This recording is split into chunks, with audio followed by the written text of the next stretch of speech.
They threw rocks at his shelter every single night, but none of them ever thought to look at what was sleeping underneath it. Before we dive in, make sure to smash that subscribe button, because tomorrow we have an extra special story for you that will blow your mind. The town of Hollow Ridge sat wedged into a mountain valley like a coin dropped into a shallow bowl. Small, quiet, and easy to forget about if you weren't looking for it.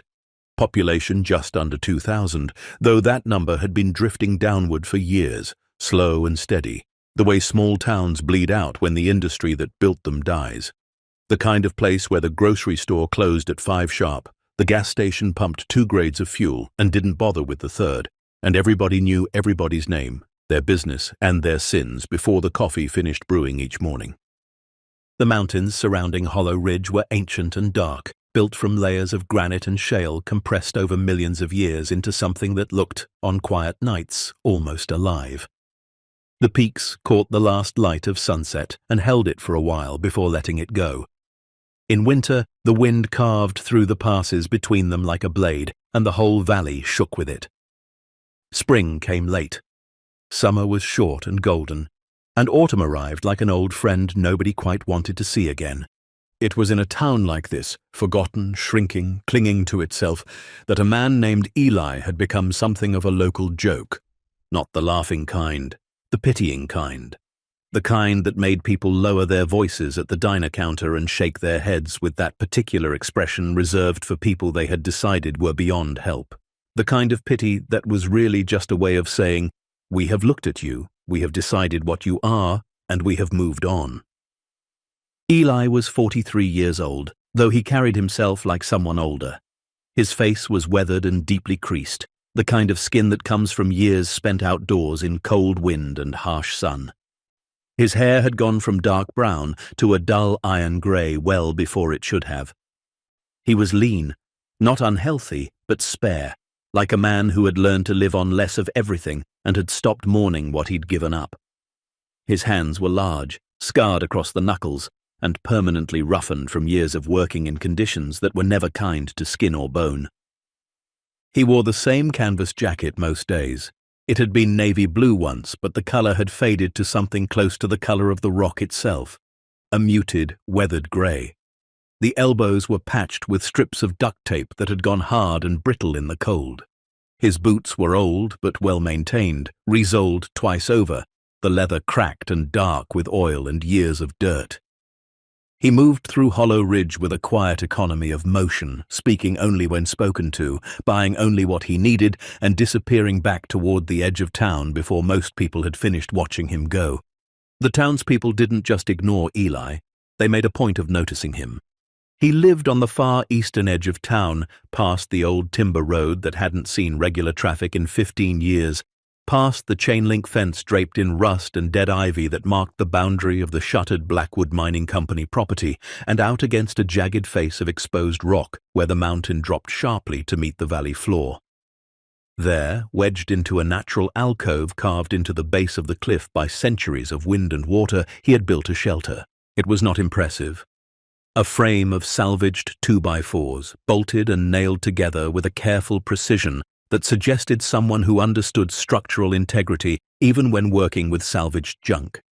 The roof was corrugated tin, slightly uneven, patched in 2 spots with flattened cardboard boxes and a sheet of heavy plastic tarp.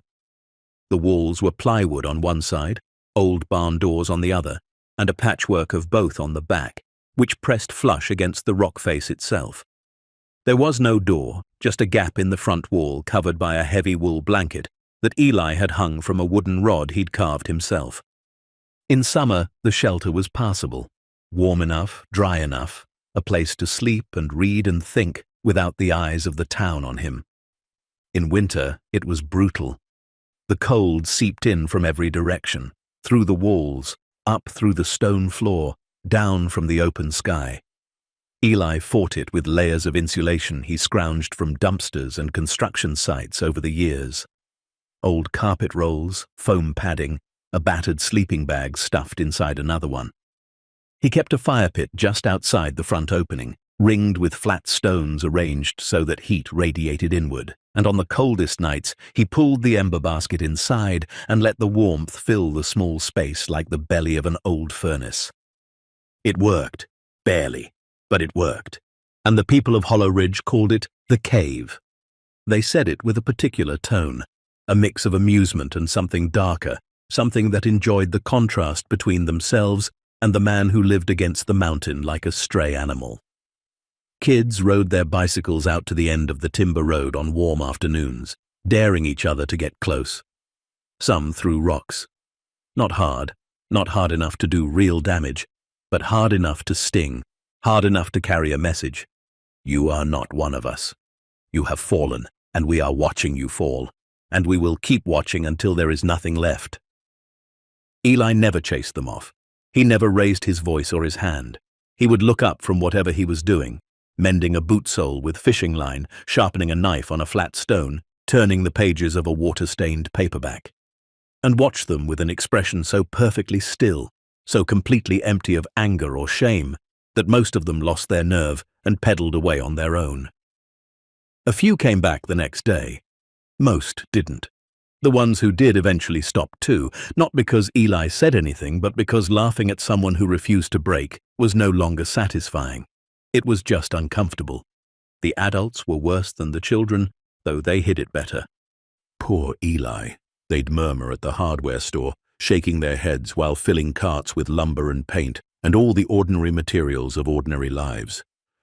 Used to be a smart man, real smart, had a good job up at the mine, earned decent money.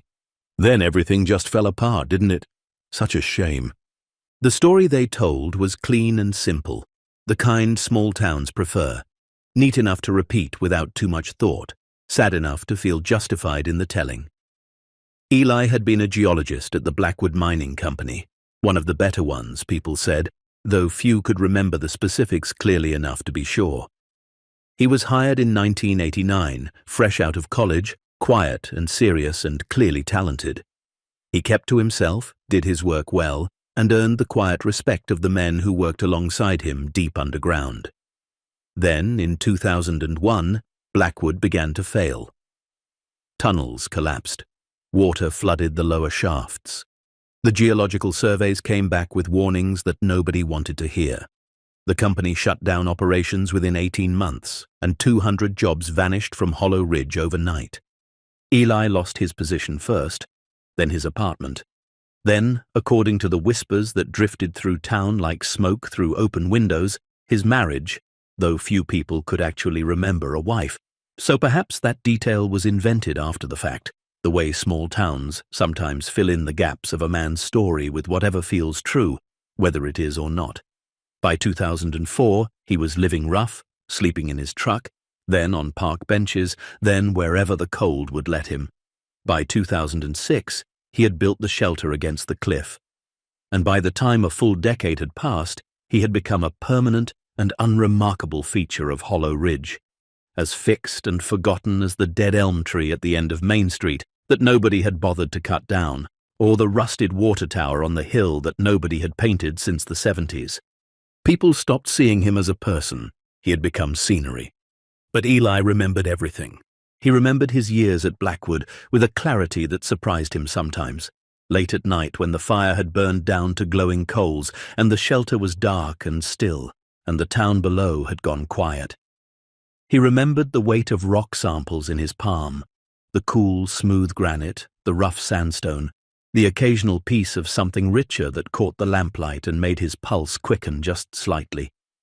He remembered the deep satisfaction of reading a formation correctly, of predicting where a vein would run based on nothing more than the pattern of the stone and the way water moved through it over time.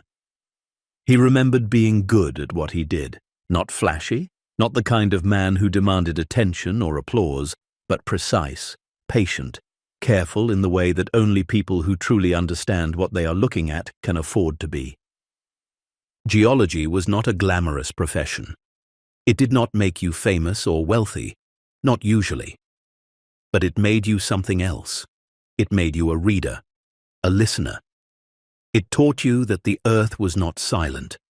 It spoke constantly, in a language measured in millennia, written in pressure and heat and the slow grinding movement of stone against stone.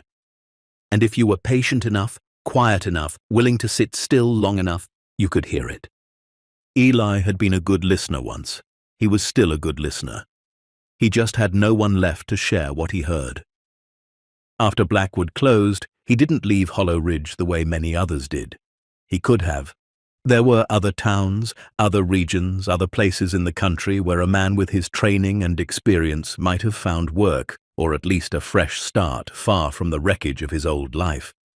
But something held him here, rooted him to this particular valley and this particular mountain the way a tree's roots hold it to a single patch of ground. Maybe it was pride too stubborn to admit defeat. Maybe it was the mountain itself, which had shaped his professional life and his sense of purpose in ways he couldn't fully untangle. Maybe it was something quieter and harder to name, a feeling, deep and persistent, that his story was not finished, that there was something left here he had not yet found. So he stayed. He built. He watched. And slowly, year by year, he disappeared into the landscape of Hollow Ridge like a stone sinking into still water. The shelter became more than a roof. It was a project, something to pour his hands and his mind into when the days grew too long and the silence too heavy to bear without action. Over the years, he improved it piece by piece, the way a craftsman improves a tool he uses every day.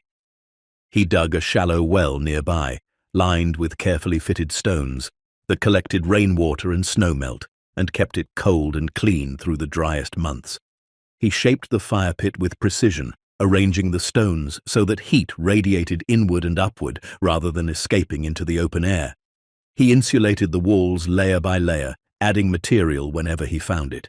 Strips of old carpet pulled from a dumpster behind the furniture store on Main Street, foam padding salvaged from a discarded mattress set out on someone's curb, even a section of heavy curtain fabric in faded burgundy that he found blowing along the timber road after a windstorm. And he read. The Hollow Ridge Public Library was small, a single room on the ground floor of the old town hall, with 2 shelves of battered fiction, a handful of dusty reference books, and a cast-iron radiator that clanked and hissed through the winter months like a living thing trapped behind pipes. The librarian was a woman named Ruth in her mid-60s, with reading glasses perpetually perched on the end of her nose and a quiet, watchful temperament that made her good at her job and better at keeping other people's secrets. She never asked Eli questions when he came in. She never looked at him with pity or with the particular brand of forced cheerfulness that people sometimes deployed around men they considered broken. She simply let him sit in the corner chair by the radiator and turn pages for as long as he wanted. When he left, she nodded once, not a greeting exactly, but an acknowledgement. A small signal that said, "You were here, and that is enough." Eli read everything the library had to offer, and then some. Geology journals, years out of date, their spines cracked and their pages yellowed at the edges. History books about the region, about the mining industry, about the families who had built their fortunes on the rock beneath Hollow Ridge's feet long before anyone alive could remember. He read novels sometimes too, quietly in the corner where no one could see the titles, though he never admitted this to anyone, and Ruth, for her part, never mentioned it. He absorbed information the way stone absorbs water, slowly, completely, and without any of it going to waste. At night, back at the shelter, he would sit on an overturned bucket near the dying fire and look up at the mountain. The cliff face above him was a textbook written in stone, layers of sedimentary rock compressed and folded over geological time, each stratum a record of the conditions that had formed it. Heat, pressure, water, time. He had studied formations exactly like this one in college. He had written papers on them. He could read them the way a musician reads sheet music, hearing the melody that lived beneath the silence of the stone. Most nights, he simply sat and listened. The mountain was always talking. Most people just never thought to stop and hear what it was saying. It was a Tuesday in early spring when everything began to change. The morning was cold and still, a thin mist hanging low over the valley floor like a veil. Eli woke before dawn the way he always did, and sat up slowly in his sleeping bags, his breath coming out in small clouds of white vapor. The fire had gone out hours ago. The shelter was dark and quiet, lit only by the faintest grey light seeping through the wool blanket at the front opening. He reached for his boots, pulled them on out of long habit, and stood, stretched his back, rolled his shoulders. The stone floor was cold beneath his feet. It was always cold, even in the warmest months, a chill that rose up from the deep rock and seeped through the soles of any shoe. But that morning, something about it felt different. Not temperature, something else. A subtle shift he could not immediately name, like a note played just slightly off-key in an otherwise familiar song. He stood still for a long moment, listening. The morning birds hadn't started yet. The wind was calm. The only sound was his own breathing and the distant, barely audible drip of snowmelt somewhere high on the ridge above. Then he looked down. A crack. It ran across the floor of the shelter in a nearly straight line, about 4 feet long, starting near the back wall where the stone met the cliff face and ending just short of where he kept his fire pit. It was thin, barely wider than a strand of hair, but it was unmistakably there. A dark line in the grey rock, as precise and deliberate as something drawn with a blade. Eli crouched slowly, his knees creaking in the quiet. He leaned in close, squinting in the dim pre-dawn light, and saw what had caught his eye in the first place. Water.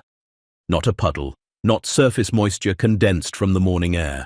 A thin, continuous thread of water running along the length of the crack, moving slowly but steadily, pooling in a shallow depression in the stone before.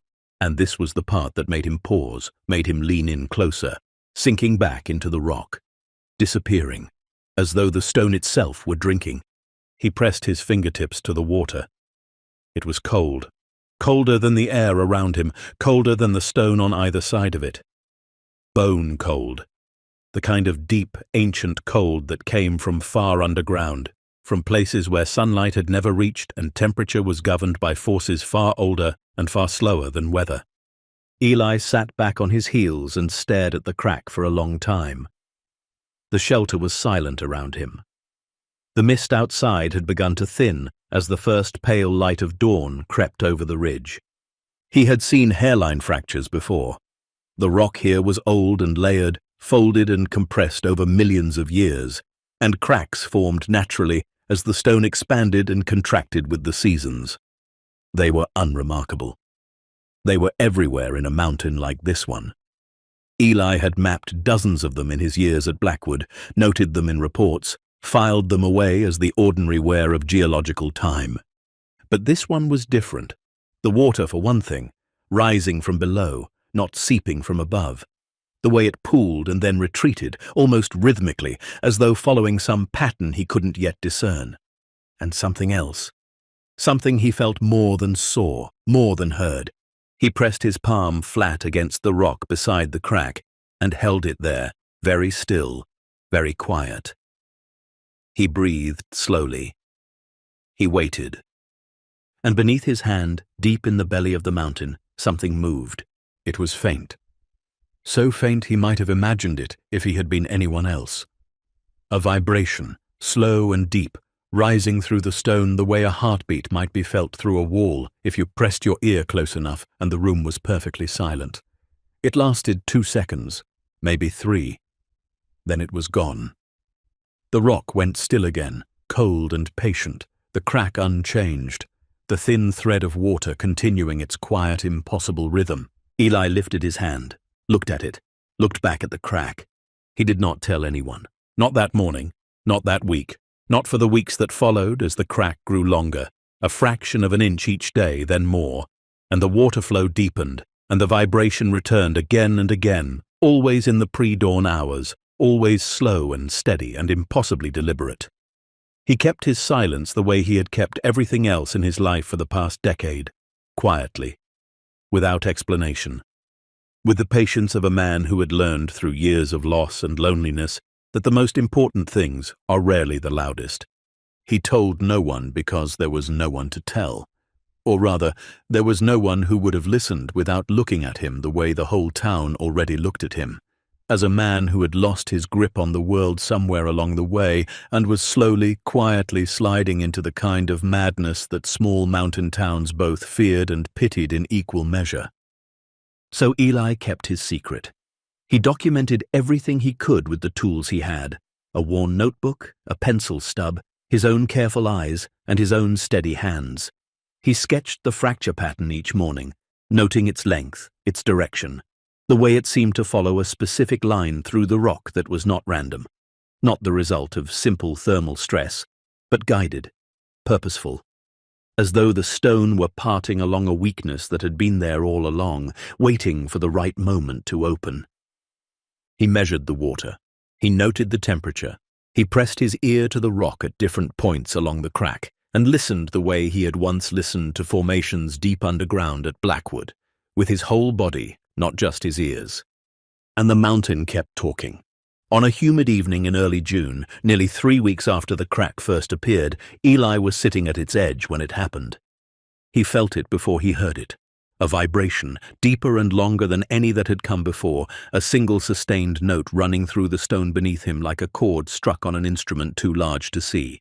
It lasted 5 seconds. Then the crack split open. Not wide, not dramatically, just an inch, a gap in the stone that exhaled a breath of cold, dry air so sudden and so sharp it blew out the small camp lantern beside him and left him sitting in perfect darkness. Eli did not move. His heart hammered against his ribs, but his body stayed still. He breathed. He waited. The vibration faded. The air settled. The night insects resumed their chorus outside, as though nothing had happened at all. Then, very slowly, he reached for a match. He struck it. The small flame flared orange in the dark, and he cupped it carefully in his hand as he relit the lantern. The crack was wider now. He could see deeper into it than before. Past the first layer of stone, past the thin seam of water, into a darkness that seemed to stretch downward and inward, swallowed by the mountain's interior. The air rising from it was cold and carried a scent he recognized immediately, the way a man recognizes the voice of someone he has known for years. Mineral-rich water, deep groundwater, the kind that had been moving through rock for centuries, dissolving and carrying with it the very substance of the mountain itself. Eli set the lantern down on the stone beside him. He placed both hands flat on the rock on either side of the crack and leaned forward, peering into the gap. The darkness below was absolute. His lantern light barely penetrated 2 feet before the stone curved away and the passage deepened into something he could not see the bottom of. He pulled back, sat on his heels, breathed out slowly through his nose. The man the town had written off as broken, the man who lived in a cave at the edge of a dying town and was mocked by children on bicycles, sat alone on the edge of a mountain in the dark, staring down into an opening in the earth that should not have been there. And for the first time in years, years of silence, years of invisibility, years of being looked through rather than looked at, Eli felt something he had almost forgotten the shape of. He felt alive. He didn't descend that night, or the next. He watched the crack for 3 more days, noting how the gap widened incrementally each morning, how the airflow increased, how the mineral deposits around the edges grew thicker and more crystalline. He was careful, methodical, the same way he had always been when something mattered, truly mattered, which was rarely, and which made it all the more powerful when it finally did. But on the 5th night, when the gap had widened to nearly 4 inches and the cold air rose steadily like breath from something ancient and sleeping, Eli made his decision. He packed a small bag, a flashlight, a good one, LED, with fresh batteries he had saved for months, a coil of rope, a water bottle, the worn notebook, a pocket knife. He ate a meal of crackers and dried meat, drank 2 full cups of water, and sat at the edge of the crack until the town below had gone dark and the last light had bled from the sky. Then he lowered himself in. The stone closed around him like a hand. The darkness was immediate and complete. Even with the flashlight on, the walls seemed to swallow the light, pulling it inward inch by inch as he descended. The air was cold, impossibly cold for a June night, and dry as old paper. His boots found purchase on rough stone, Not entirely natural, he realized with a slow, quiet start. The surface beneath his feet was worn, shaped, touched by something or someone a very long time ago. He moved slowly, one hand trailing the wall, the other holding the flashlight steady. The passage narrowed, then opened, then narrowed again, like the breathing of something vast and patient. Water dripped somewhere far below him, each drop echoing in the confined space like a single note struck in an empty hall. And beneath his feet, deeper than he could measure, deeper than he could see, the mountain pulsed. Eli descended into the dark, and the dark swallowed him whole.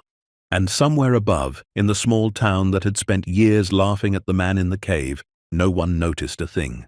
The passage descended for longer than Eli expected. He had estimated 15, maybe 20 feet before the mountain leveled out into whatever chamber or pocket the airflow was coming from. That was the logical assumption. A shallow cavity, a geological pocket formed by water erosion or gas pressure over thousands of years. Common enough in formations like this one. He had documented dozens of them during his years at Blackwood. Small, dry, unremarkable. A curiosity at best. But the passage kept going down. 30 feet, then 40. The walls curved and twisted around him in ways that were not entirely natural, too smooth in places, too deliberate in the way they angled and bent. The stone here was old, layered in strata that told a story stretching back further than any local geological survey had ever bothered to read. Eli ran his free hand along the wall as he moved, fingertips trailing across the cool, dry surface, feeling the subtle shifts in texture. Rough sandstone giving way to polished granite, then something else entirely, a dark, mineral-rich stone with veins of quartz running through it like white lightning frozen mid-strike. His flashlight caught those veins, and the light scattered, throwing small prisms of color across the walls. Pale blues, pale greens, the faintest ghost of gold. He paused and leaned in close, pressing his fingertip against one of the white lines. The quartz was hard, crystalline, and embedded deep in the surrounding rock. Not deposited, not surface level. This was formed in situ, pushed up from far below by heat and pressure over a span of time that made the word ancient feel almost insufficient. Eli straightened and kept descending. At roughly 50 feet, he was counting his steps now out of habit more than caution, the passage opened suddenly, without warning, like a throat swallowing into an open mouth. One moment the walls were close on either side, the ceiling low enough that he had to duck. The next, his flashlight beam shot forward into empty space and found nothing to land on. Just air. Just darkness, stretching outward and downward in every direction. He stopped, stood perfectly still. Let his eyes adjust, though there was nothing to adjust to. The darkness beyond his flashlight was absolute, a void so complete it felt almost solid. He swept the beam slowly from left to right. The walls had fallen away. The ceiling had disappeared. He was standing on a ledge, a natural shelf of stone jutting out from the passage like a tongue, and beyond it, the space opened into something vast. A chamber. Not a pocket. A room. The flashlight beam traveled across the open space and hit the far wall perhaps 40 feet away. Then Eli tilted it downward and saw the floor, smooth, mostly flat, with a gentle slope descending from his ledge to the chamber's bottom, maybe 12 feet below. He found a solid handhold in the rock, lowered himself carefully, and dropped the last 3 feet to the ground. His boots landed with a soft echo that spread outward and died somewhere in the dark corners he still couldn't see. He stood there for a long moment, breathing slowly, turning in a circle with the flashlight held out in front of him like a compass. The chamber was larger than he had first estimated, much larger. The beam couldn't reach the far corners, it simply dissolved into darkness before it got there. The ceiling above him was lost in shadow, high enough that even when he pointed the light straight up, the far edge of the stone vault remained invisible. The air here was cold and perfectly still, dry as bone, and carried the same mineral-sharp scent he had noticed at the crack above, only stronger now. Concentrated. Rich. And the walls were extraordinary. Eli walked slowly toward the nearest one, his footsteps the only sound in the silence. The stone here was dark, almost black, and shot through with formations he recognized immediately. Mineral deposits, crystalline structures grown slowly in the absence of light and air over geological spans of time. Clusters of quartz jutted from the surface in tight formations, their facets catching his flashlight and throwing back small explosions of white and pale blue. Beneath them, deeper in the rock, he could see the dark gleam of other things, denser minerals, harder stone, formations that caught the light differently, heavier, richer. He pressed his palm flat against the wall and felt the cold of it travel up his arm and into his chest. The rock was solid, ancient, undisturbed. No one had touched this surface in, he couldn't say how long, a very long time, perhaps ever. His breath came out in small white clouds. His heart was beating faster than he wanted to admit. Then his flashlight found something that was not stone. It sat against the base of the far wall, perhaps 30 feet from where he stood, a shape too angular, too deliberate to be natural. A box, no, not one box, several. A row of them, lined up against the wall with a neatness that was jarring against the raw, untouched stone surrounding them. They were old, wooden, heavy-looking, their surfaces darkened with age and damp. Military-style crates, the kind used for storing equipment or supplies in rough conditions. Some were still sealed shut with rusted iron clasps. Others had been opened at some point in the past and left that way, their lids propped against the wall beside them. Eli approached them slowly. He knelt beside the nearest open crate and pointed his flashlight inside. Mining equipment. Old. Decades old, clearly. Hand tools, mostly. Picks, chisels, small sledgehammers with hickory handles gone dark and hard with age. Coils of rope, still intact but brittle. A set of hand-cranked lanterns, the glass blackened with soot from years of use long past. Canvases, folded tightly, stiff with age, the kind used for mapping or sketching in the field. Everything was packed with a care that suggested the man who had done it understood the value of what he was storing, not the monetary value. The other kind, the value of tools that had earned their place through use, through sweat, through years of work in conditions that did not forgive carelessness. Eli ran his fingers across the edge of the nearest pick. The iron blade was dulled but not rusted. This deep underground, protected from moisture and air, metal lasted a very long time. Someone had maintained these tools. Someone had used them here, in this chamber, perhaps for years. He moved along the row of crates, peering into each one, cataloguing their contents with the quiet focus of a man who had spent his professional life doing exactly this, reading what the earth left behind. More tools, more supplies, a few sealed tins that might have been food once, though he didn't open them. A folded canvas jacket, stiff as cardboard but still holding its shape, the size and cut of something that had belonged to a man built broad and solid. Then, at the end of the row, he found the strong box. It was smaller than the others, not a crate but a metal box, roughly the size of a large briefcase. Iron, heavy, with a single lock on the front that had been pried open at some point and never resecured. The lid was raised an inch, just enough to see that the box was not empty.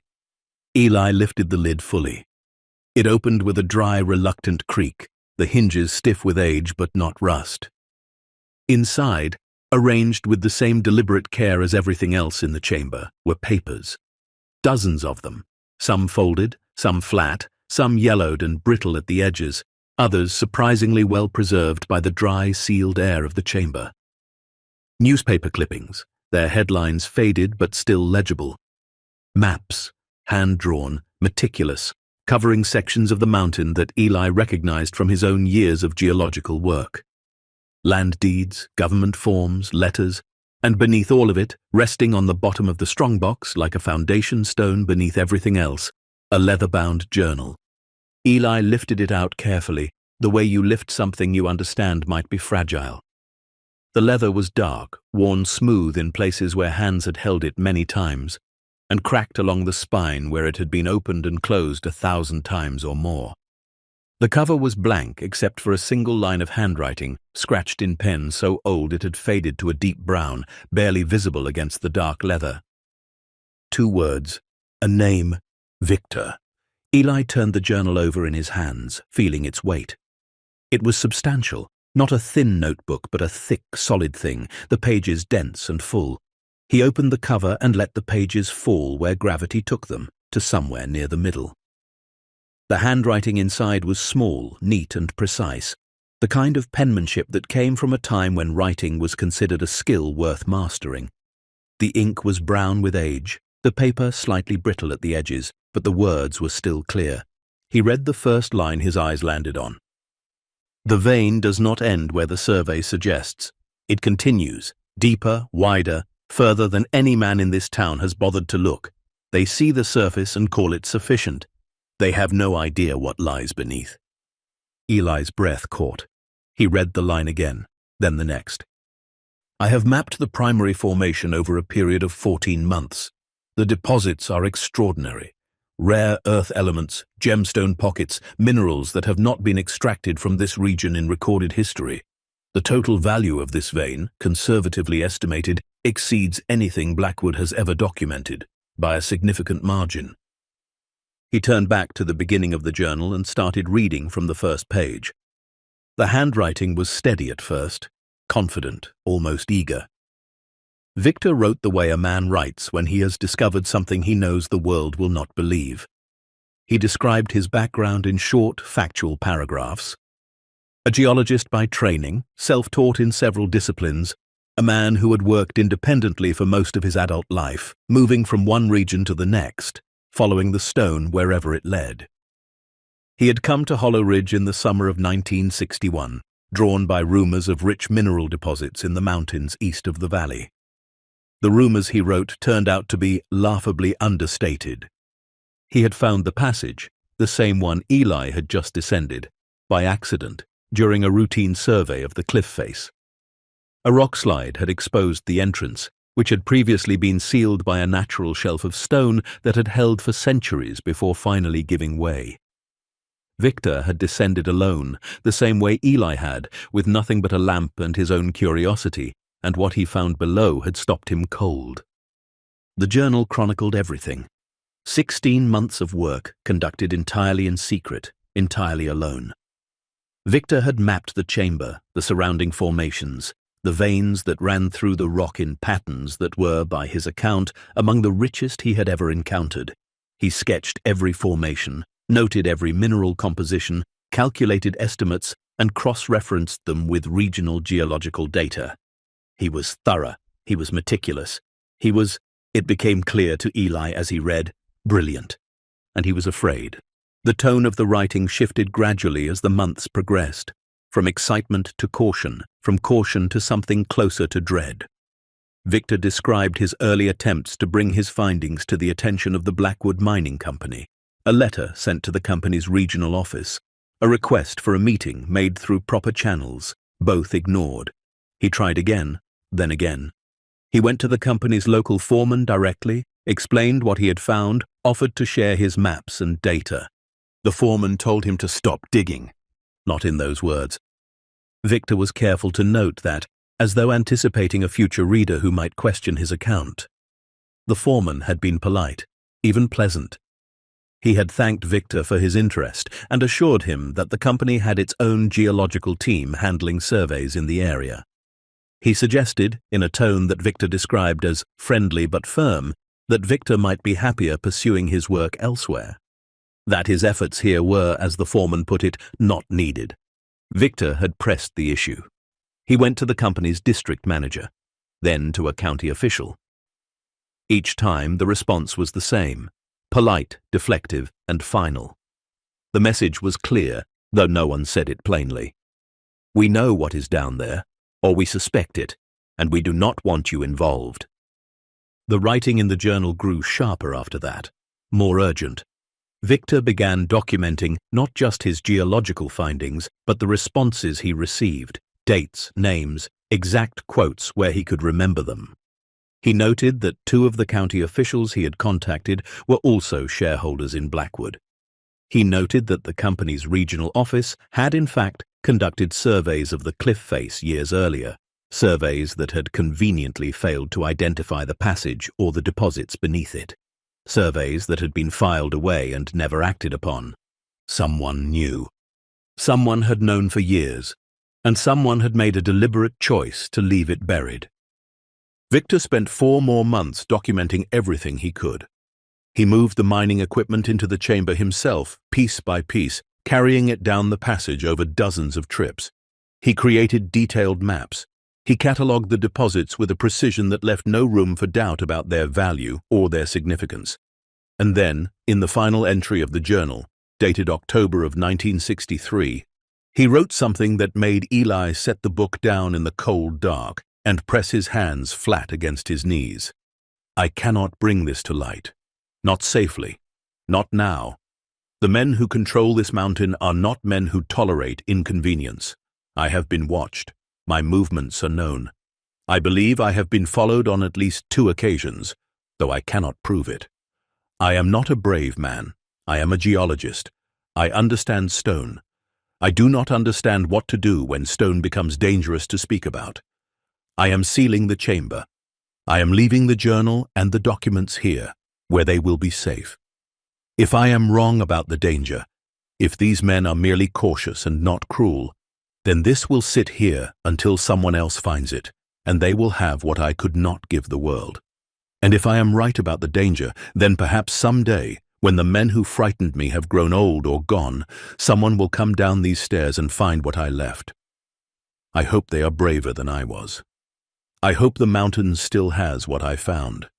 And I hope they know what it means, not just in dollars, not just in minerals, but in what it says about the people who sat above it for decades and chose not to look. Eli closed the journal. He sat in the darkness of the chamber for a long time, the leather-bound book resting in his lap, his flashlight pointed at the floor between his boots. The silence was absolute. The cold pressed in from every direction, and the mineral-sharp air filled his lungs with each slow, steady breath. Victor had vanished. That much was clear, not just from the journal but from the absence of anything after it. No follow-up notes, no indication that he had returned to the chamber after that final entry. The equipment he had brought down was left exactly where he had placed it.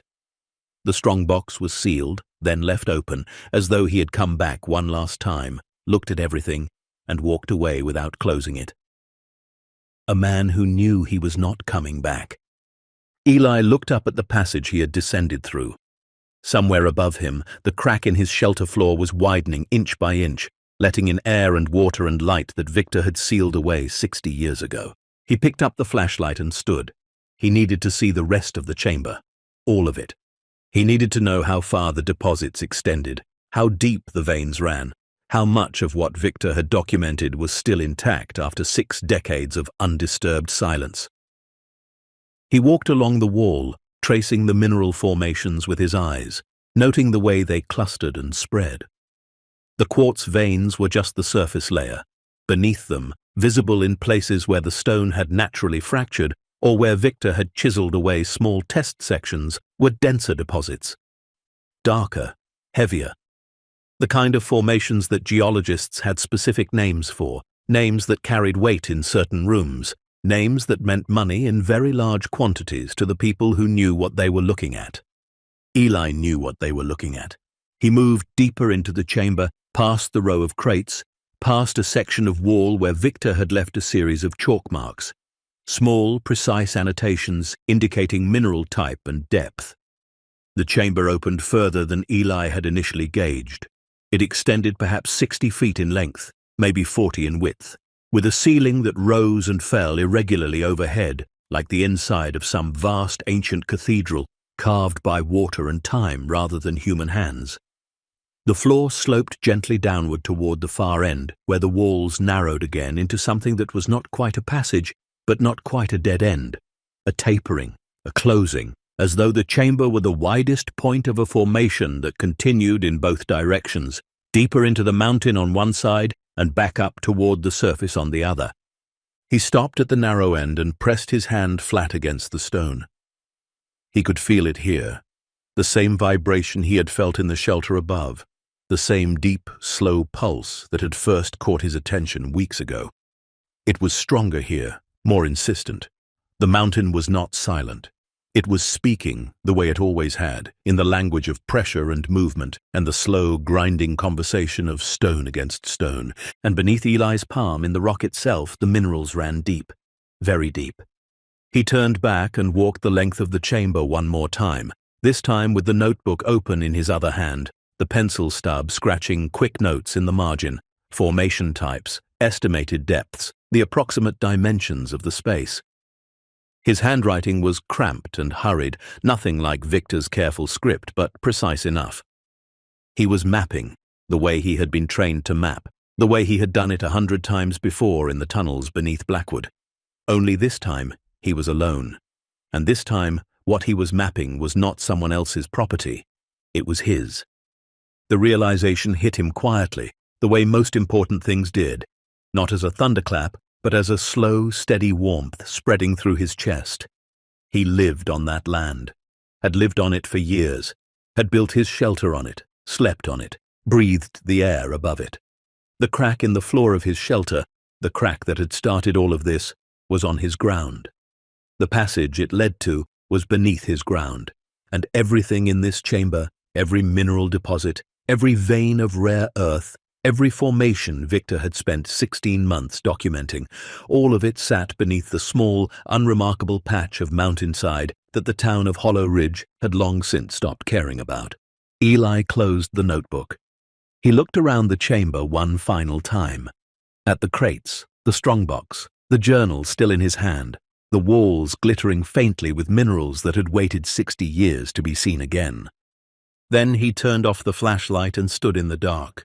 Not because he was afraid, not because he didn't know what to do next. He stood in the dark because he needed a moment, just one, to let the weight of it settle, to feel the full shape of what he had found, the way you feel the shape of something large when you wrap your arms around it and realize your hands don't meet on the other side. The man the town had laughed at was standing in the belly of a mountain that held a fortune beneath his feet, a fortune that powerful men had spent decades hiding. A fortune that a dead man had sealed away because he was afraid of what it would cost him to reveal it. And Eli, quiet, invisible, forgotten Eli, was the only person alive who knew it was there. What happens next will turn this story upside down, reveal a truth nobody in Hollow Ridge ever expected, and remind us why the people the world overlooks are often the ones holding the most power. Stay tuned to see what happens next. If you're enjoying this story, please like, share, and subscribe for more. He ascended the passage in silence, the flashlight off, one hand on the wall, the other holding Victor's journal against his chest like something alive. The darkness was complete around him, but he moved without hesitation, his feet finding the uneven stone with a certainty that surprised even him, as though the mountain were guiding him back to the surface, the way it had guided him down, slowly, patiently, with the unhurried confidence of something that had been waiting a very long time for someone to listen. When he emerged from the crack in his shelter floor, the sky above was thick with stars. The fire had burned down to nothing. The town below was dark and quiet, and somewhere in the distance a dog barked once and then fell silent. Eli sat on his overturned bucket and opened Victor's journal to a random page. He read by moonlight, the words barely visible, tracing the lines with his fingertip where they faded. Victor's voice was calm here, almost conversational, as though writing to a friend. He described the color of the formations at a certain depth, a deep violet black that shifted to green when the light hit it at the right angle. He described the sound the water made as it moved through the cracks in the rock far below, a low, continuous hiss, like wind through a narrow gap in a door. He described the feeling of standing alone in that chamber for the first time, the weight of the stone above him, the age of the air in his lungs. "I have never felt so small," Victor wrote, "and so necessary at the same time." Eli closed the journal and held it in both hands, staring out at the mountain. The pre-dawn light was beginning to creep over the eastern ridge, painting the lowest clouds in pale gold. He had work to do, not tomorrow, not next week. Not after he had time to think it through, plan it out, consult someone wiser, or more connected, or more prepared than he was. Now. Today. Because Victor had waited too long, and the mountain had waited long enough, and Eli, for all his patience, for all his quiet acceptance of a life that had been stripped down to almost nothing, was done waiting. He tucked the journal into the inside pocket of his canvas jacket, where it pressed against his chest like a second heartbeat. Then he stood, stretched his back, and looked down at the crack in the floor one last time. It was wider now than it had been that morning, another fraction of an inch. The water still pooled and receded in its slow, rhythmic pulse. And beneath his boots, deep in the stone, the mountain continued its quiet, ancient conversation, patient, unhurried, and no longer unheard. Eli turned toward the town and began to walk. The first thing he needed was not money, not a lawyer, not publicity or attention, or any of the loud, visible machinery that the world assumed was necessary to turn a discovery into something real. The first thing he needed was proof, documented, undeniable, the kind that could not be dismissed or buried or quietly made to disappear the way Victor's findings had been made to disappear 60 years ago. He needed a geologist, not just any geologist. Someone with credentials serious enough to make a room full of skeptics sit up and pay attention. Someone independent, not tied to any mining company, not beholden to any local interest, not the kind of person who could be quietly discouraged the way Victor had been. Someone who would look at the formations in that chamber and write a report that told the truth, plainly and completely, about what was there. Eli knew such a person, or he had once. Marcus Webb had been a colleague at Blackwood, not a close friend exactly, but something close to a kindred spirit. Both of them geologists by training, both of them quiet by nature, both of them drawn to the work itself rather than the attention it occasionally brought. They had worked side by side for 3 years in the lower tunnels, sharing observations and theories the way two musicians might share notes during a long rehearsal. Marcus had been good, genuinely good, with a particular talent for reading rare earth formations that Eli had admired without ever saying so. When Blackwood shut down, Marcus had left Hollow Ridge within a month, took a position at a university 2 states away, built a reputation in academic geology, published papers that Eli had read in the Hollow Ridge Library over the years, slowly, carefully, the way he read everything. They had not spoken since the shutdown. Not a single phone call, not a letter, not a word. The silence between them was not hostile. It was simply the kind of quiet that settles between two people when the circumstance that brought them together has ended, and neither one knows how to bridge the gap that follows. But Eli remembered Marcus's number. Not the old one from the Blackwood days. That would be disconnected by now, certainly. But the university listing he had found in a faculty directory at the library 2 years ago, copied into the back of a notebook he kept in the pocket of his jacket. He would call him. Not today. Not until he was ready to say exactly what needed to be said in exactly the right way. Marcus was a careful man. He would need to understand not just what Eli had found, but why it mattered, why it had been hidden, why the silence around it had lasted so long, and what the consequences might be if the wrong people found out before the right ones did. Eli walked back to his shelter and sat on the ground beside the crack in the floor. He pulled out his worn notebook and began to write. Not the rushed, cramped notes he had scrawled in the chamber, but something more deliberate, a timeline, a list of what he had found, what Victor's journal contained, what the deposits looked like, what questions needed to be answered before he could move forward. He wrote for hours, the morning light growing stronger around him, the town waking slowly below. Dogs barked. A truck engine turned over somewhere on Main Street. The smell of coffee and wood smoke drifted up from the nearest houses. The world was moving on, the way it always did, unaware of what had shifted beneath its feet. Eli wrote until his hand cramped, then set the pencil down and flexed his fingers. He looked at the crack one more time. The water had stopped flowing, temporarily he assumed, the way tides pulled back before returning. The gap in the stone was still there, steady, patient, open. He placed Victor's journal beside his own notebook on the flat stone shelf he used as a makeshift desk. 2 books, 60 years apart, written by 2 men who had stood in the same dark chamber and understood what they were looking at. One had been silenced. The other had not yet spoken. Eli looked at the mountain and breathed in the cold, mineral-rich air one more time. Then he picked up the pencil again and kept writing. Eli did not call Marcus right away. He spent the better part of a week preparing, not because he was indecisive, but because he understood, in the way that only a man who had been overlooked for a very long time could understand, that this moment required precision. One wrong move, one careless word, one piece of information shared with the wrong person at the wrong time, and everything could disappear. Not just the discovery, the opportunity, the chance to do what Victor could not. Eli had read enough history, lived through enough of his own losses, to know that powerful things were fragile things, and fragile things broke easily when handled carelessly. So he planned. He went back down into the chamber 3 more times over the course of that week, each visit longer than the last. He photographed everything he could with an old digital camera he had salvaged from a dumpster behind the electronics repair shop on Main Street 2 winters ago. The battery life was poor and the resolution was grainy, but it was enough.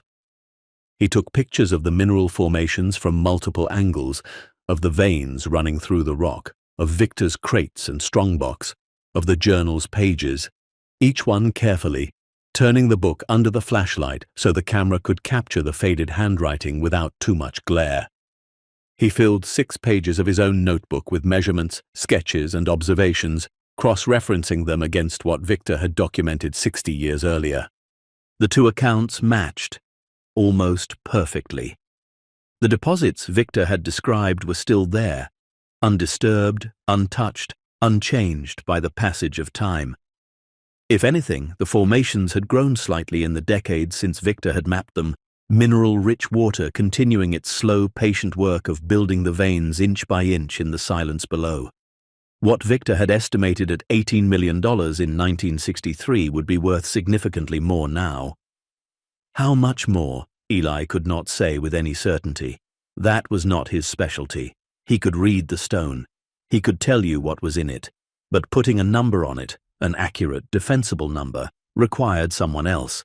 Someone with credentials, connections, and the authority to make a claim that the world would take seriously. Someone like Marcus. But first, there was someone else Eli needed to see.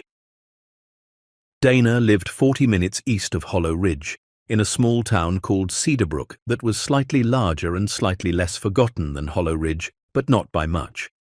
She was Eli's younger sister by 4 years, the only family he had left, though family was perhaps too generous a word for what they shared.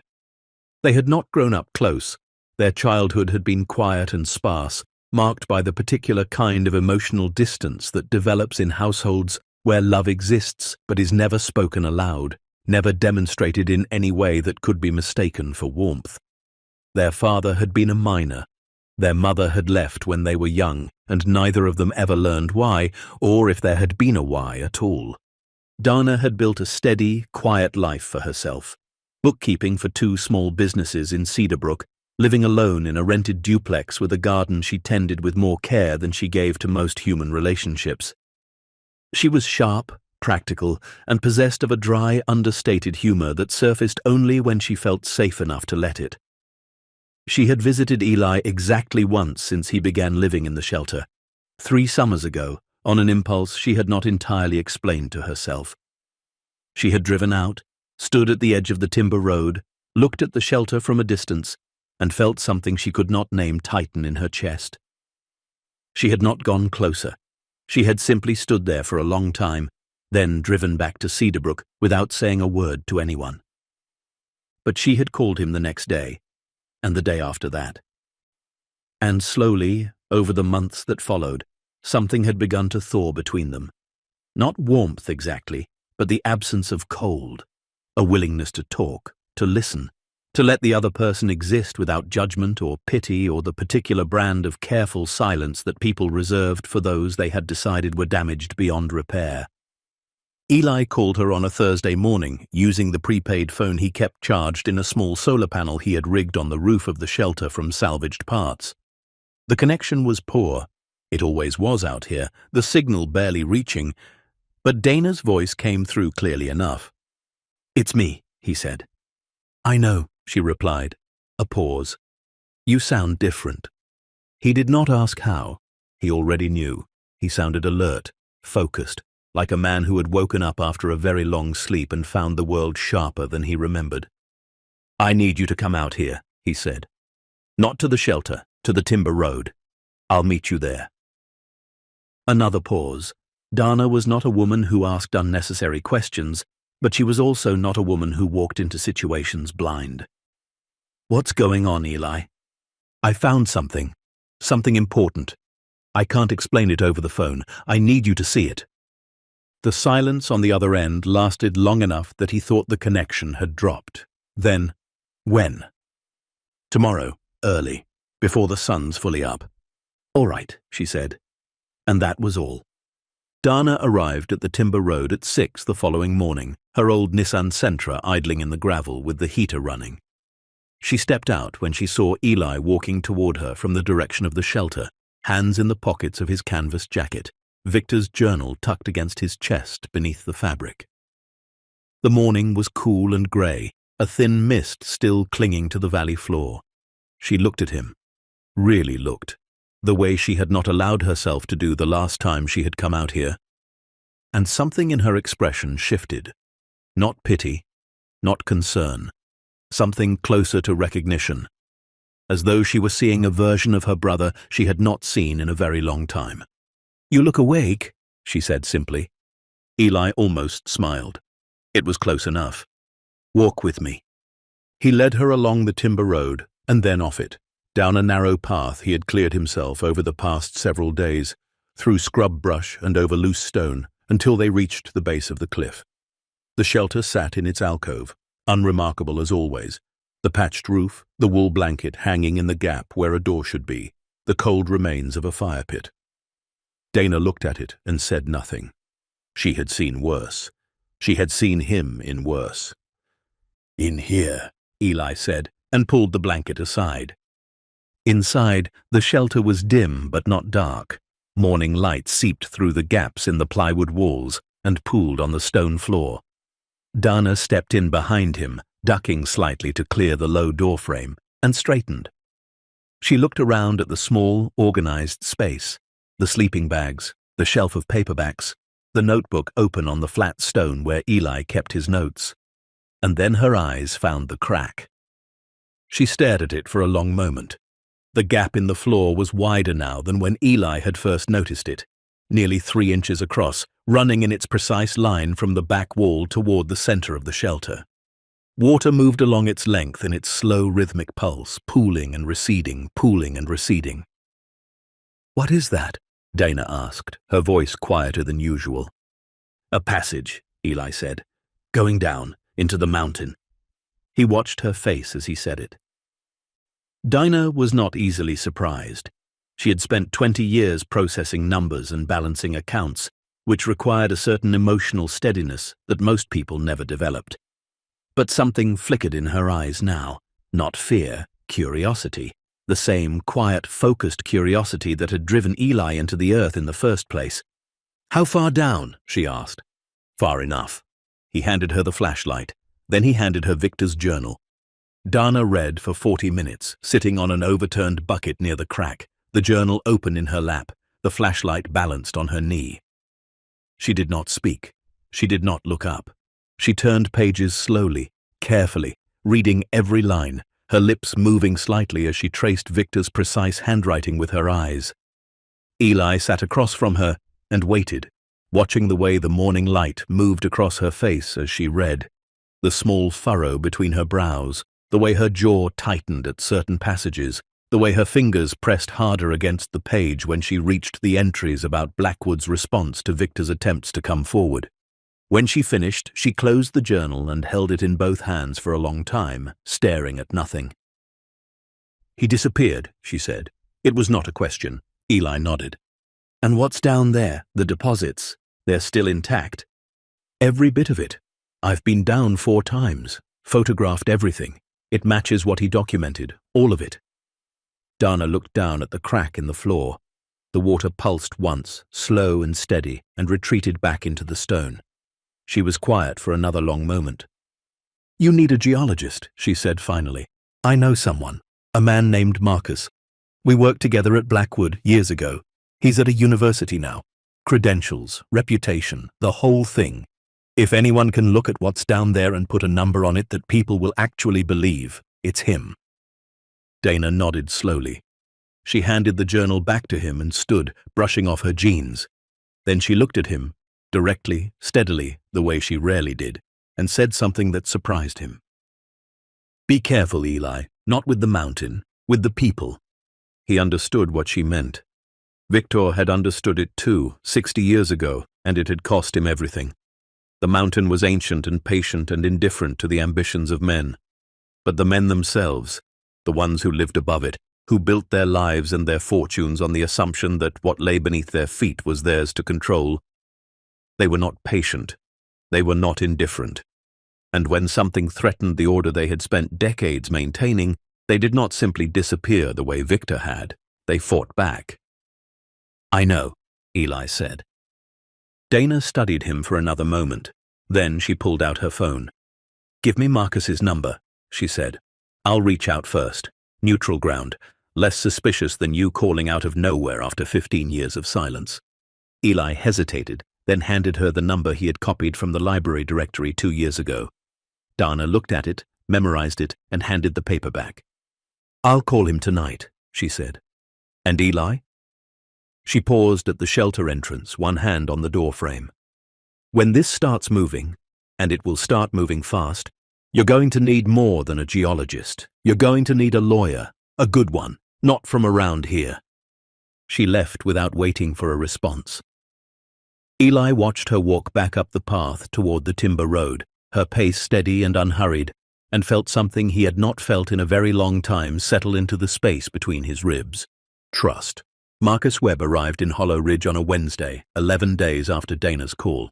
He came alone in a rented sedan, looking nothing like the man Eli remembered from the Blackwood tunnels. Marcus had been lean and angular in his 20s, with dark hair and the perpetually distracted expression of someone whose mind was always 3 steps ahead of the conversation. Now he was 47, broader in the shoulders, his hair threaded with silver at the temples, wearing wire-rimmed glasses that he had not had before. He carried himself with the quiet authority of a man who had spent 2 decades earning his place in rooms where people listened when he spoke. They met at the timber road, the same way Eli had met Dana. Marcus stepped out of the sedan and looked at Eli for a long moment, not with pity, not with the careful neutrality that most people wore like a mask when they encountered him, but with something closer to assessment. He was reading Eli the way he read formations, carefully, without judgment. "Dana's message was interesting," Marcus said. His voice was the same, low, measured, slightly hoarse, as though he perpetually needed water. "She didn't say much, just that you'd found something I needed to see." "She was being cautious," Eli said. "Smart woman." They walked in silence toward the shelter, the morning air cool and damp around them. When they arrived, Eli led Marcus inside without preamble. He handed him Victor's journal first, then the photographs, then his own notebook full of observations and measurements. Marcus sat on the overturned bucket and read everything, all of it, without speaking. It took him the better part of an hour. When he finished, he set the papers down and looked at the crack in the floor. "Show me," he said. Eli handed him a flashlight and led the way down. Marcus did not speak for the first 20 minutes inside the chamber. He moved slowly, methodically, the way Eli had seen him move in the Blackwood tunnels years ago, stopping frequently, pressing his hands against the walls, leaning in close to examine formations, running his fingertips along veins of mineral deposits with a gentleness that bordered on reverence. He carried a small field kit, a jeweler's loop, a geological hammer, specimen bags, and he worked with the focused intensity of a man who understood exactly what he was looking at and was taking his time to make sure he was not imagining it. He took samples, small ones, chipped from the rock with care, labeled and sealed in the specimen bags with precise handwriting. He photographed the chamber from a dozen angles with a professional camera that put Eli's salvaged digital camera to shame. He measured dimensions with a laser rangefinder, noted depths, sketched formations in a small leather notebook he kept in his jacket pocket. It was late afternoon when they finally emerged from the passage, blinking in the pale daylight. Marcus sat on a flat rock outside the shelter and did not speak for a very long time. Eli waited. When Marcus finally looked up, his face was different. The careful assessment had been replaced by something rawer, a mix of awe and something that looked almost like anger. "Eli," he said, his voice quieter than it had been all day. "Do you understand what's down there?" "I have a general idea." Marcus shook his head slowly. "A general idea isn't going to cover it. What I saw in that chamber, the rare earth deposits alone, are extraordinary. We're talking about elements that are critical to battery technology, aerospace manufacturing, defense systems. The gemstone pockets are secondary, but they're significant too. Sapphire formations, emeralds, and at least one vein of alexandrite that I have never seen the equivalent of outside of a museum." He paused, took off his glasses and cleaned them on his shirt. A nervous habit, Eli noticed, that he had carried since his 20s. But the thing that really matters, the thing that changes the scale of everything, is the depth. This isn't a pocket, Eli. It's a vein, a massive one, running through the entire formation beneath this cliff. Based on what I saw today and what Victor documented in that journal, the deposits extend at least 200 feet in every direction from the main chamber. Possibly further. I won't know the full extent until I run the samples and do a proper survey, but even a conservative estimate. He trailed off, looked at Eli with an expression that was hard to read. "How conservative?" Eli asked. Marcus put his glasses back on. $255 million. At current market rates for the rare earth elements alone. The gemstones could push it higher, significantly higher. The number hung in the air between them like smoke. $255 million, beneath a man's winter shelter, beneath a patch of mountainside that an entire town had dismissed as worthless for years. Eli did not react the way most people would have. He did not gasp or laugh or press his hands against his face. He simply nodded once, slowly, the way a man nods when he has suspected something for a long time and is hearing it confirmed for the first time out loud. "Victor knew," Eli said quietly. "Or he suspected. He wrote about it in the journal.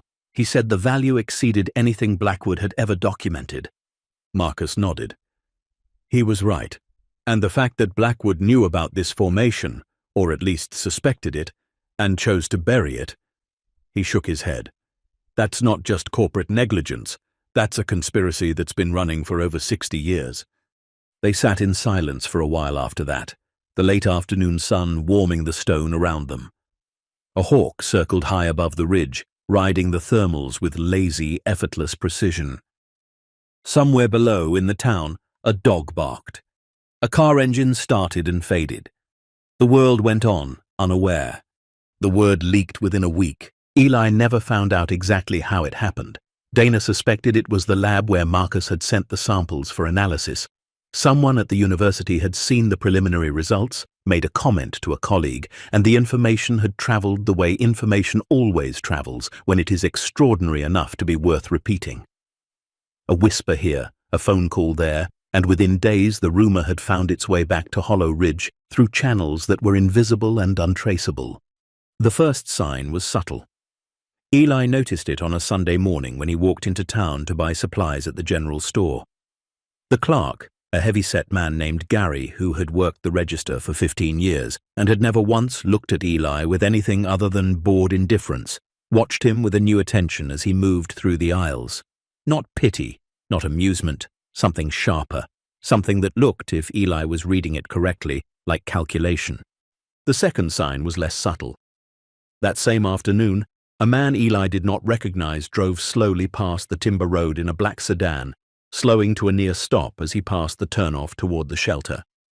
Eli was sitting on a flat rock near the fire pit, mending a tear in his jacket, and he watched the car without moving his head.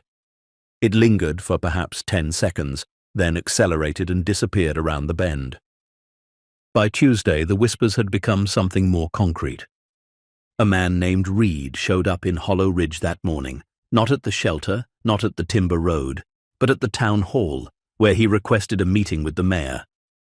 Reed was tall, well-dressed, in the understated way that men with real money dressed when they wanted to appear approachable without actually being so. He had the kind of face that was pleasant without being memorable, smooth, well-maintained, with eyes that were friendly on the surface and completely cold underneath. He introduced himself as a representative of a development company based 3 states away and expressed interest in acquiring mineral rights to several parcels of land on the eastern edge of town.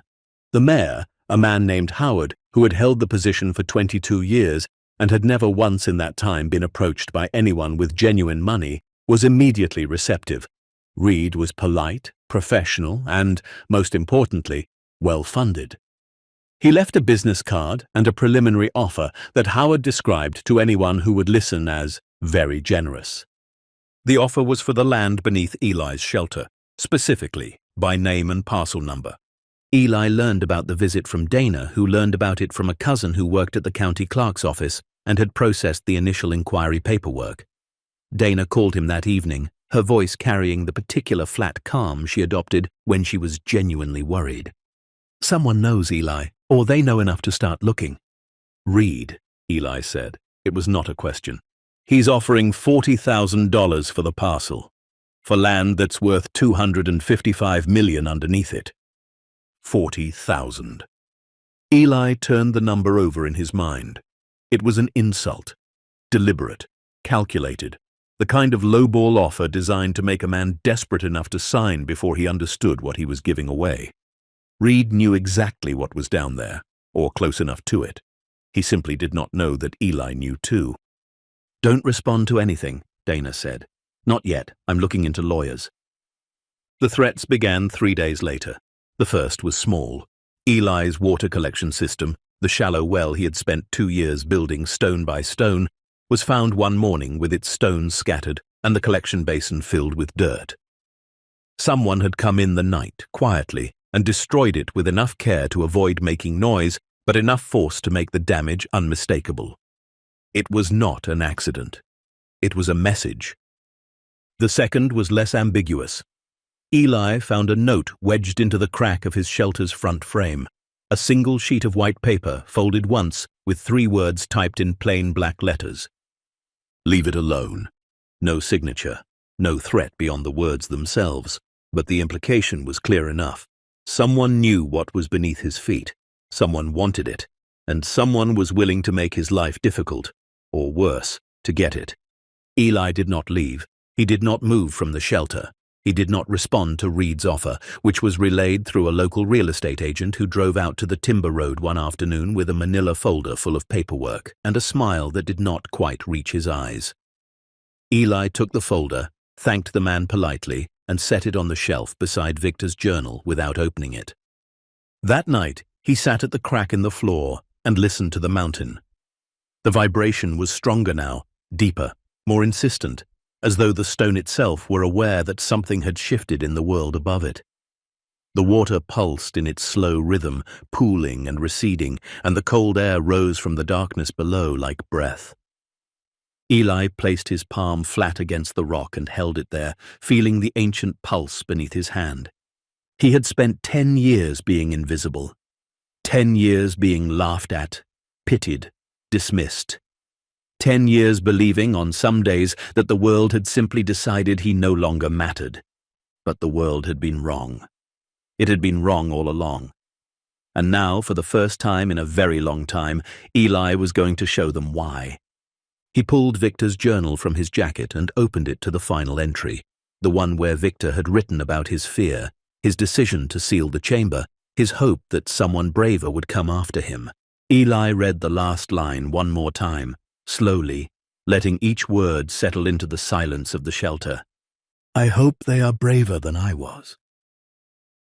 He closed the journal and looked up at the mountain, its dark shape rising against the stars like something ancient and watchful and endlessly patient. "I'm going to be," he said quietly. To Victor, to the mountain, to the crack in the floor that had started everything. And somewhere below, deep in the belly of the stone, the earth hummed back, Eli did not fight the way Reed expected him to. Reed expected panic. He expected a man desperate enough to sign whatever was put in front of him, a man who had been sleeping on stone for a decade, who owned nothing of value that anyone could see, who had no connections, no influence, no voice loud enough to carry beyond the edge of town. Reed had built his entire approach on that assumption. The lowball offer, the quiet pressure, the carefully worded notes designed to nudge a broken man toward the door without ever quite pushing hard enough to draw attention. It was a strategy that had worked before, in other towns, with other men. Men who had something beneath their land and no idea how to protect it. But Eli was not that man. He had never been that man. He had simply been invisible long enough for the world to forget the difference. Dana found the lawyer on a Tuesday, 3 days after the note appeared on Eli's shelter. Her name was Patricia, a sharp, no-nonsense woman in her early 50s who practiced out of a small office in a town 2 counties over and had spent the better part of her career taking on cases that wealthier attorneys refused to touch. She specialized in land rights, mineral claims, and what she called, with a dry smile, cases where the money is underground and the trouble is above it. Dana had found her name through a network of contacts she had quietly cultivated over the years. Bookkeepers talk, she explained to Eli, more than people think. Patricia drove out to Hollow Ridge on a Friday morning, arriving at the timber road in a sensible sedan with a leather briefcase and an expression that suggested she had seen worse than a man living in a rock shelter. She shook Eli's hand once, firm, businesslike, and spent the next 3 hours reading everything. Victor's journal, Eli's notebooks, Marcus's preliminary reports, Reed's offer letter, the note, all of it. When she finished, she set the papers down on the flat stone shelf inside the shelter and looked at Eli with an expression that was not quite surprise, but something close to it. "You haven't signed anything," she said. It was not a question. "No." "Good. Because if you had, this conversation would be very different." She picked up Reed's offer letter and held it up. $40,000 for land with $255 million beneath it. "This isn't a negotiation, Mr. Eli. This is an insult designed to make you feel grateful." She set the letter down. "The good news is that your land claim is solid. You've occupied this parcel continuously for over 8 years. There is no recorded sale, no lien, no outstanding claim by Blackwood or any successor entity. The land is yours. The mineral rights beneath it are yours, and everything in that chamber, every deposit, every vein, every formation, belongs to you." Eli nodded. He had suspected as much, but hearing it stated plainly in the calm, authoritative voice of someone who understood the law well enough to say it with certainty, settled something in his chest, like a stone finding its place at the bottom of a still pool. "Reed knows this," Patricia continued, "which is why he's offering money instead of threatening legal action. He can't take what's yours through the courts. So he's trying to get you to hand it over voluntarily at a fraction of its value before you understand what you're giving up." She leaned forward, elbows on her knees, hands clasped. "The question now is what you want to do with it." Eli looked at her steadily. "I want the truth to come out, all of it, what Blackwood knew, what they buried, what happened to Victor." Patricia studied him for a long moment. Then she nodded slowly, once. "Then we're going to need more than a lawyer. We're going to need the press." The story broke on a Thursday in late September, published simultaneously in 3 outlets: a regional newspaper, an independent online investigative platform, and a small but respected academic journal that Marcus had connections to through the university. Patricia had coordinated the timing with a precision that left no room for Reed or anyone else to get ahead of it. By the time the first article went live, the evidence was already in the hands of 3 separate journalists, 2 attorneys, and a state mineral rights regulatory office that had been quietly briefed the week before. The headline in the regional paper was simple and direct: 60-year cover-up, how Blackwood Mining Company buried a fortune beneath a Hollow Ridge cliff. The article laid out everything: Victor's discovery in 1961, his attempts to bring the findings to Blackwood's attention, the company's deliberate suppression of the information, the surveys that had been conducted and filed away, the shareholders on the county council who had helped ensure the secret stayed buried. Victor's disappearance. And then, decades later, a man named Eli, a former Blackwood geologist himself, living in a shelter on the very ground that held the deposits, finding the passage, descending into the chamber, and reading the dead man's journal by flashlight in the cold dark of the mountain. Marcus's geological report was included in full. The numbers were precise, documented, and independently verified by two other geologists Patricia had arranged to review the samples. $255 million. At minimum.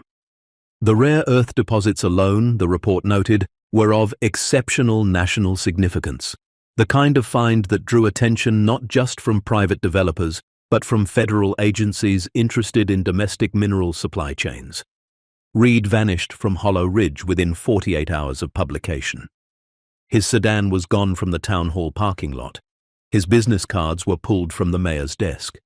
No one heard from him again, though Dana, through her contacts, eventually learned that his development company had quietly dissolved its interest in the region and relocated its operations to another state entirely. The $40,000 offer was never mentioned again. The mayor, Howard, lasted slightly longer. He issued a statement the day after the story broke, a carefully worded denial that contradicted itself in 3 places and satisfied no one. State investigators arrived by the end of the week, drawn by the mineral rights violation and the documented evidence of corporate suppression spanning 6 decades. Howard resigned on a Monday morning. By Wednesday, 2 members of the county council who had served as Blackwood shareholders during the relevant period were under formal review. The town's reaction was harder to predict and slower to unfold. For the first few days, Hollow Ridge was quiet in the way that small towns go quiet when something too large and too disorienting has landed in their midst. A stunned, slightly numb silence, like the moment after a thunderclap when the air is still ringing and no one is quite sure what just happened. People went about their business. They bought groceries. They drove to work. But there was a new awareness in the way they moved through the streets. A new weight in the conversations at the diner counter and the hardware store. The ground beneath their feet was not what they had believed it to be, and the man they had spent years laughing at had been the only one who knew. Some of them came to find him.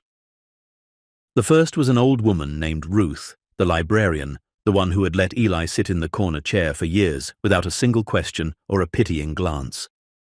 She walked out to the shelter on a Saturday morning, carrying a thermos of coffee and wearing an expression of quiet satisfaction, as though something she had long suspected had finally been confirmed.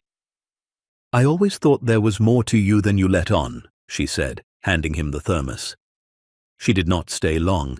She simply sat on the flat rock beside the fire pit for a while, drank her own cup, and watched the mountain with the same patient attention Eli had spent years giving it. When she left, she squeezed his shoulder once, a small, firm pressure, and walked back up the path without looking back. Others followed, a handful at first, then more. Some came out of curiosity, wanting to see the crack in the floor, the shelter, the man himself, as though he had become a landmark worth visiting. Others came with something heavier in their eyes. Shame, maybe. Or the particular discomfort that comes from realizing you have spent years dismissing someone who deserved better. A teenager named Kyle, barely 16, showed up one afternoon with his hands shoved deep in his jacket pockets and his chin tucked against the cold. He was one of the boys who had thrown rocks at the shelter when he was younger. Eli remembered his face, not with anger, but with the same quiet, detached observation he brought to everything. The boy stood at the edge of the shelter for a long time, not speaking, his jaw working like he was chewing on words he did not know how to say. Finally, he looked at Eli and said, "I'm sorry, for the rocks." Eli nodded. "I know," he said, and that was enough. The legal process moved forward with the methodical inevitability of something that had been set in motion and could no longer be stopped. Patricia handled every piece of it, the mineral rights filing, the land protection order, the formal response to the state investigators, the documentation of Blackwood's historical suppression. She worked with a quiet efficiency that reminded Eli in some ways of Victor's own careful precision. She did not seek attention. She did not make promises she could not keep. She simply did the work steadily and well, and let the truth do the rest. Marcus stayed involved throughout, providing expert testimony, reviewing the geological surveys that the state commissioned, and writing a detailed academic paper on the formation that would eventually be published in a respected journal and read by geologists across the country.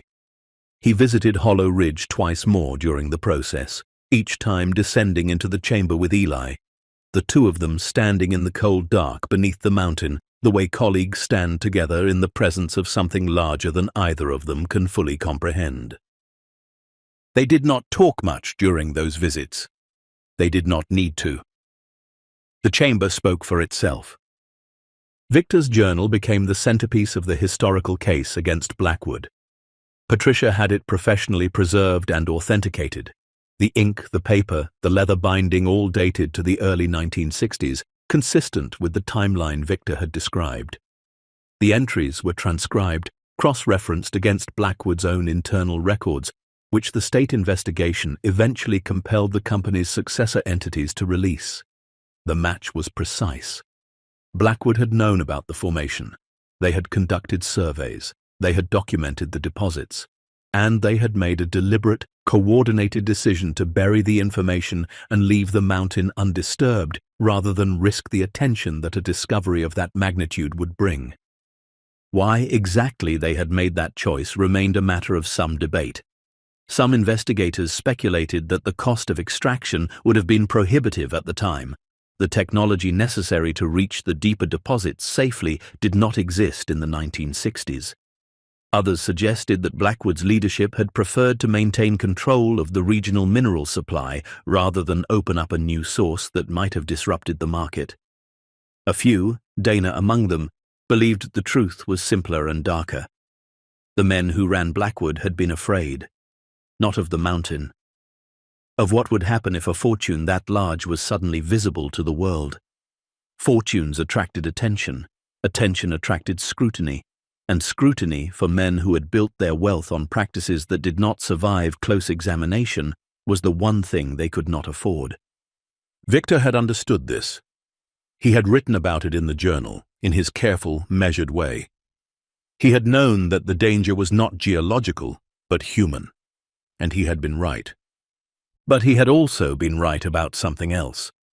He had written in one of the middle entries, a passage Eli had read a dozen times by now, turning it over in his mind the way a man turns over a smooth stone in his pocket, that the deposits beneath the mountain were not just valuable. They were necessary. Rare earth elements, he had noted with a prescience that seemed almost miraculous given the era in which he was writing, were critical to technologies that the world had not yet invented but would eventually depend on. The mountain was not just sitting on money. It was sitting on something the future needed. Eli thought about that often in the weeks and months that followed the story breaking. He thought about it when the federal agencies began making inquiries, quiet, serious conversations conducted through Patricia's office about the possibility of a partnership, a responsible extraction plan, one that honored the land, protected the environment, and ensured that the wealth beneath the mountain was used for something beyond private enrichment. He thought about it when the offers came in. Real offers this time. Not insults, but serious proposals from mining companies, technology firms, and government entities that understood what was down there and wanted a piece of it. The numbers were staggering. Eli looked at them the way he looked at everything, carefully, without rushing, with the patience of a man who had learned that the most important decisions were never the fastest ones, and he thought about it most of all on the night he made his decision. It was late October by then. The first real cold of the season had settled over Hollow Ridge, the kind of cold that came down from the mountains at night and did not leave until well after sunrise. Eli sat at the crack in his shelter floor, Victor's journal open in his lap, the flashlight resting beside him but unlit. He did not need it. He knew the chamber below by heart now, every formation, every vein, every inch of stone that Victor had mapped 60 years ago and that Eli had walked 100 times since. He had spent the past several weeks in long conversations with Patricia, with Marcus, with Dana, and with the quiet, serious men and women from the federal agencies who had begun to understand what Hollow Ridge was sitting on. The plan they had developed together was not simple. It was not fast, but it was right, or as close to right as anything involving that much money and that much power could be. A portion of the mineral rights would be developed through a carefully managed extraction process designed by Marcus and a team of geologists to minimize environmental damage and maximize the long-term value of the deposits. A trust would be established, overseen by Patricia, funded by the revenue from extraction, to ensure that the wealth generated by the mountain was not funneled into private hands but directed back into the community, into Hollow Ridge, into the people who had lived above this fortune for generations without ever knowing it was there. Eli had been specific about what that meant. The town's shuttered school, closed 4 years ago when the budget dried up, would be reopened and funded.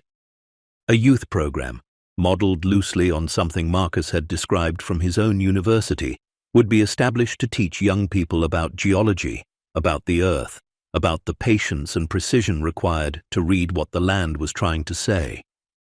A portion of the mountain, the section above the chamber, the cliff face where Eli had built his shelter, would be preserved as a public geological site. Not mined, not developed, left alone the way Victor had left it alone, because some things were worth more intact than broken apart. And the shelter would stay. Patricia had questioned this, gently, practically. The shelter was an eyesore, she said, not unkindly, a relic. Once the story was fully public and the wealth became real, there would be pressure to clean up, to modernize, to make the site look the way powerful people wanted important places to look, polished, impressive, worthy of the attention it would inevitably receive. Eli had shaken his head. "It stays," he said. And his voice carried the same quiet, unmovable certainty it had carried when he told Dana he was not backing down, when he told Marcus he wanted the truth to come out, when he stood in the dark chamber and felt the mountain pulse beneath his palm for the first time.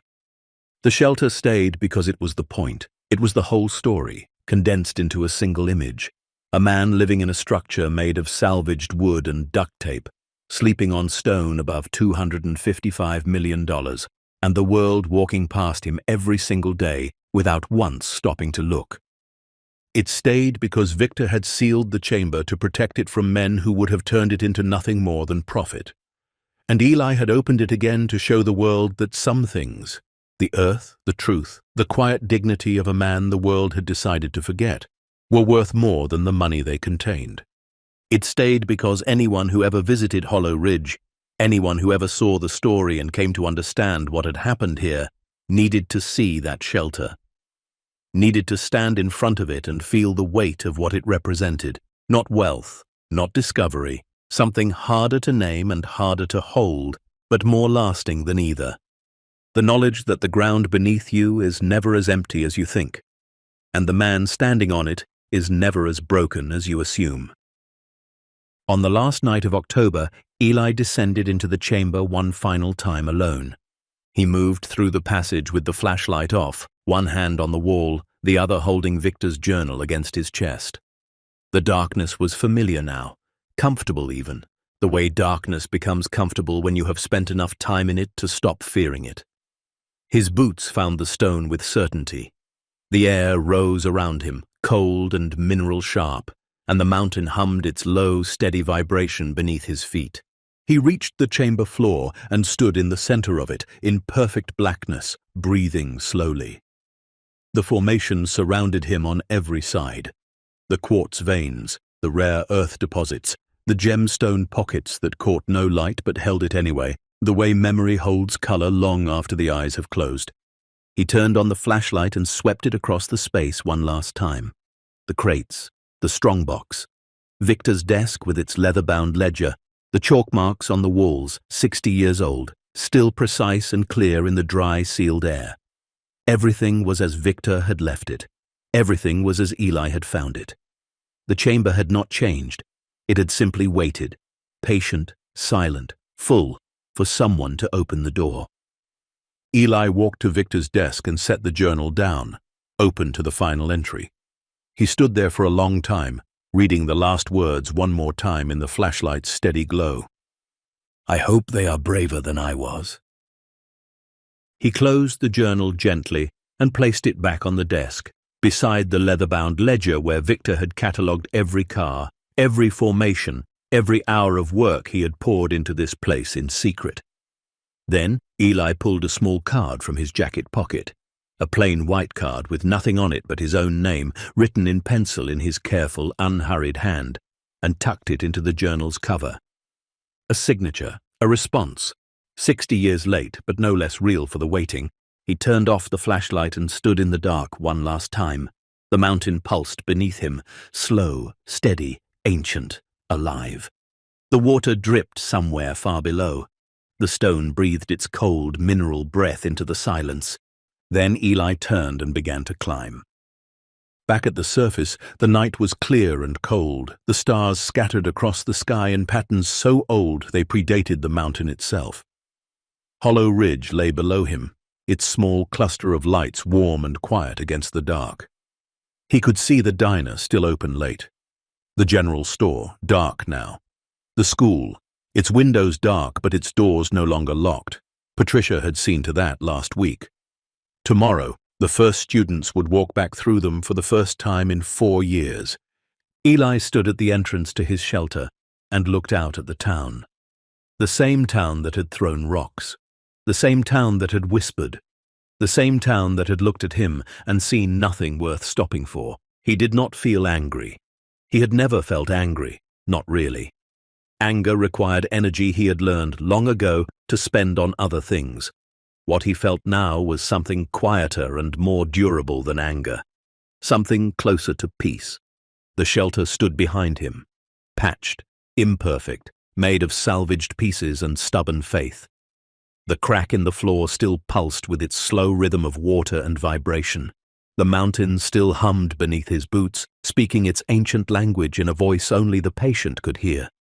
And Eli, the man they had mocked, the man they had pitied, the man they had looked through as though he were made of glass. Eli stood at the edge of his shelter and breathed in the cold mountain air. And for the first time in a very long time, he did not feel invisible. He felt exactly where he was meant to be. Because the truth is this: the ground beneath us is never as empty as we assume.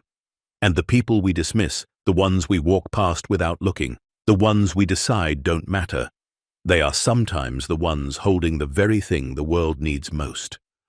We just have to be brave enough to stop, to look, to listen to what the quiet has been saying all along.